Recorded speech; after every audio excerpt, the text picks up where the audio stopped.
I always tease when I do events and talk to people about running. I always tease that, how stressful it is on the girls. But I love him. I'm proud to be a part of DBZ. And if you're going to be a voice actor, that's the job. What I think the whole point of Goku is while everyone grows and changes around him, he stays in his beginner's mind. His pure child. He got hit on the head as a rock when he was a kid, so he stays his pure beginner's mind, childlike self. So a lot of times I'll see in the writing, and not from Japan, but our writers will, a little bit of Vegeta attitude will come in through Goku's writing, and I'll look it up in Japanese, and I'm like, can we not do this? We need to keep Goku pure. We need to keep him in the beginner Zen state mind, because he's always going to be a child inside. It's simple, but a genius fighter, and we need to keep him that way. Whereas everyone else can get married and have babies. Goku's had babies, but can grow and change because of that and be different. Whatever, especially what Trunks has been through, what Gohan's been through, etc. What Krillin's been through, being blown up and stuff. Goku was a childhood favorite of a lot of kids. But Vegeta is a memorable character for a lot of adults, because when the kids got older, that they even think back on the show, they go, wait a minute, Goku was the hero of the show? I think Vegeta's the bigger hero in the show. In fact, Goku, I've said this a lot of times, but I believe that Goku is he's a pretty selfish character, frankly. If you think about it, he always wants to help people, but he only helps people if the person he's fighting happens to be very strong and he wants to play.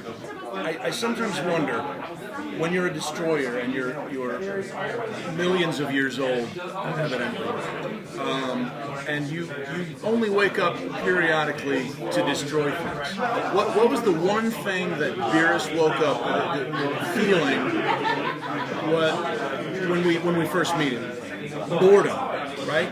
Boredom, but with an excitement that there might be a challenge, right?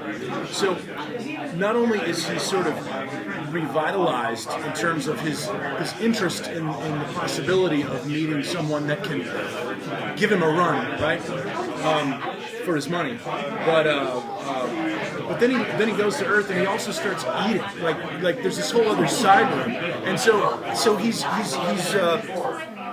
enticed by these things that he's looking for something to excite him. He's looking for something, and one minute it's food, another minute it's fighting, and then there's another possibility as well, which we won't probably see. My favorite kind of characters to play are people for whom the stakes are way lower than everybody else. It's just, you get to relax, you get to have fun. Interestingly, as somebody who grew up watching Dragon Ball, I'm having a similar experience to Whis, because he just sits there and he finds this all amusing.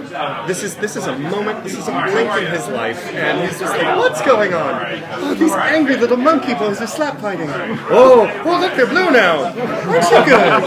Yay! And then his cat goes and knocks stuff over, and they have their little fight, and he's just like, this is fun.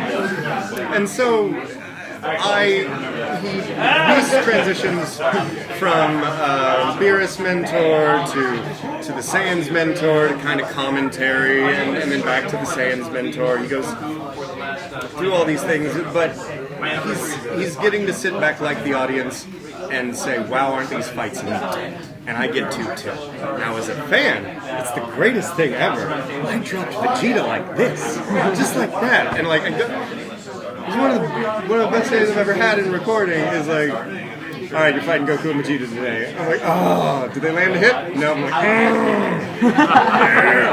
I think you're going to see even more of those maternal instincts. She's kind of become like the mother hen of the brood, Everybody kind of clears things from home before they do anything now. And I feel like that maternal instinct is going to take over even more. I'm hoping, and I'm not just saying this because it would benefit me, I'm hoping that she has more time and she's actually more involved in these adventures and she's actually going out there. Because again, I think that's a great thing for women to see. It's like, hey, you don't have to stay at home and take care of the kids. You can leave the kids with Piccolo and you go Piccolo with the guys. Piccolo is the best nanny. Right? He's so good. Why wouldn't you leave the kids? I hope we don't get the Vegeta from the original Broly movie. He was so terrified. It was so off character for him. It was fun to play because it was like, is he really this scared? I'm hoping we see, like, I haven't seen anything like that in any of the trailers yet. They both look pretty confident, and who knows? Because this is supposed to be Akira Toriyama's true vision for the Broly story. So hopefully we'll see a different Vegeta. Who knows? If it's a continuation of Super, he's probably just going to be a family man. So he's probably just going to be babysitting. No, wait, sorry, that's Piccolo's job. I am a classically trained musician, and when you go to classical music school, I played the Mozart French horn concertos thousands of times. And when I was in classical music school, the thing that was drilled into my head is, no matter how many times you play this concerto, or play this symphony, or play whatever piece of music you're going to play, because you're going to play them thousands of times in your life, you act like you've never played it before, and you make it new. And that was drilled into my head growing up as a musician. So my attitude towards Goku, no matter how many takes I got to do, or no matter how many years I got to do it, every day I walk in, it feels fundamentally, with the exception of the fact that I've been doing it a long time and the fact that I know a lot more about the show, in terms of the amount of focus and energy, it feels roughly the same as the day I started, which goes back to being trained as a classical musician to practice 3 or 4 hours in a row every day, and then do a 2 or 3 hour concert focused with a symphony. It all fed into playing Goku. And all that skill set feeds into keeping it fresh. Plus, I absolutely can't let you guys down. I have to suspend your discipline. I have to. It's not an if, it's a have to. You have to do it. He is in need of something that he apparently hasn't gotten for 10,000 years, of just a million years, right? So what is his motivation to get out of bed? And now he's got a motivation to stay up, it seems to me. And what I wonder sometimes is, does he look at Vegeta, does he look at Goku and say, they remind me of me when I was, do you know what I mean? There's something about these guys that brings back memories of something, right? And the thing is, we just don't know yet because Toriyama and the writers haven't yet given us. So that's part of what I sometimes talk about is the mystery of the backstory, which makes the story interesting. In some ways, it's better that we don't know, but it's a terrific sandbox for the writers to sort of create new stories around these characters. Being in this press junket, I've heard more people say things like your character is accepted by the con, and someone would be like, I really like the character, and it's bizarre because I thought of him as a one-off for the longest time. Ironically, I used to say he's probably just going to end up like Broly. He's just going to be in a couple movies. Yeah, now Broly's in Super. But I thought that's what it was going to be. I thought the movie would come out, it's just going to be in the movies. Then the series came out, I was like, I'm only going to be in those like 13 episodes. And it just, he stayed in it, and it's incredible. As a fan, people have pointed out to me that the Whis' know-it-all and it may come from the fact that I watched ahead and was able to come in and be like, okay, y'all want to know what I'm talking about? Because it's Ultra Instinct, and the director's like, I know, and I'm like, cool, engineer. So, like, dude, so it's it, and like, I'll just go over, it's the coolest thing, because I remember it in the first episode, so when I'm saying it this time, and being able to watch and know the show as well as I do, I sound more comfortable, I think, going off about, oh, it's these things.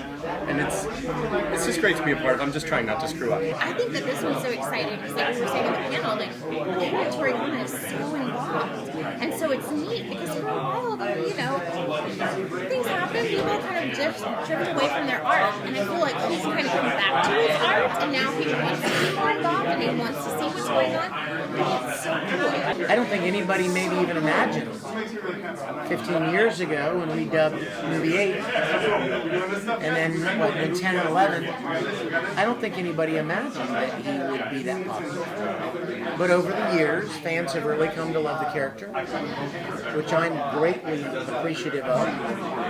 And, I've had a lot of conversations with Saba, where Saba would say to me, we'd be talking about something, we'd be at a convention talking about something, and Chris would say to me, every time Toye asks me about a new character, I tell him, why don't you bring Broly? Broly is insanely popular. Why don't you include Broly? And every time he would say that, I'd be like, thanks, Chris. Thanks. And nothing ever came of it. I think probably the creators of Dragon Ball probably, over the course of time, saw that the character was a really popular character. And, if you're going to make new movies, you need to come up with new stuff, right? Fair. So they finally decided, well, you know what? We haven't done anything with Broly to this level, and let's make that our next new big thing.